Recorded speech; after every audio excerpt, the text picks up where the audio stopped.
88. Les murs de la conscience. Attention, les murs ont des oreilles.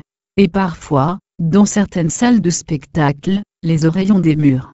Et la conscience dans tout cela, comment se positionne-t-elle? Une muraille l'entoure-t-elle?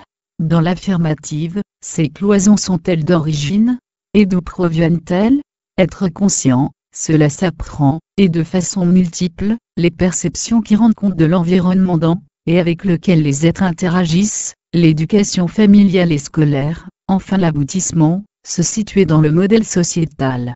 Donc, on peut en déduire que les murs n'apparaissent pas avec la conscience, mais qu'ils résultent des apprentissages successifs.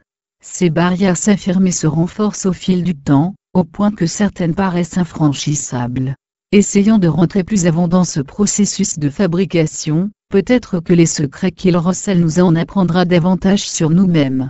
À n'en point douter, ce qui constitue la charpente des murs, assurant leur cohésion, provient des conditionnements prodigués, acceptés puis entretenus au cours du temps.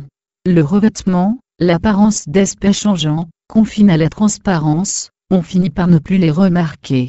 Mais ils sont toujours présents, et peuvent se manifester de façon fulgurante, comme un champ magnétique invisible, dont on pénétrerait la zone par inadvertance. Enfin, le comble du raffinement, l'enceinte protectrice, l'on s'y sent en sécurité à l'intérieur, et ne voudrait s'en éloigner pour rien au monde. Une précision essentielle s'impose, de quel mur s'agit-il?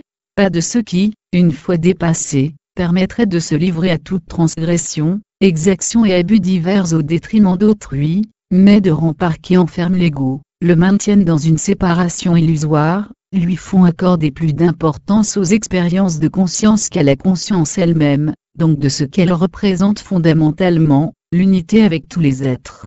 Cela étant posé, il convient de s'atteler aux moyens de franchir les murs de la conscience. D'emblée, une double difficulté apparaît, lutter contre nos propres schémas mentaux, et renoncer à ceux qui nous sécurisent. Pour vaincre le premier obstacle, il faut déployer des efforts éminents. Bien souvent, le mur se comporte comme une barrière de potentiel autonome, l'énergie développée pour la dépasser accroît ses ressources, comme si l'impulsion donnée pour un saut en hauteur, élèverait simultanément la barre. Quant au second, la tâche s'avère plus pernicieuse encore, car passer outre des enceintes qui nous sécurisent annihile tout désir, toute volonté. Dès lors, n'y aurait-il aucune possibilité, aucun espoir de s'affranchir de ces murs, voire d'habiter dans une conscience qui en serait dépourvue? Si la raison finit par s'imposer, on renoncera à l'opposition frontale, énergétivore et dissolvaine. Que faire?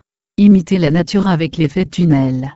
Cela concerne le monde subatomique, où un effet quantique permet aux particules, ne possédant pas l'énergie suffisante pour franchir une barrière de potentiel d'y parvenir néanmoins, elles empruntent un tunnel dans cette barrière. Ici, l'effet tunnel consiste en une prise de conscience à partir du libre arbitre menant vers un changement de paradigme. Alors, on peut envisager de vivre dans une conscience décloisonnée, cultivant l'art de la vigilance sans effort par l'attention, la compréhension exempte de jugement, se manifester une liberté véritable, intérieure, transparaît, ouvrant sur des étendues illimitées où nulle enceinte ne peuvent s'ériger.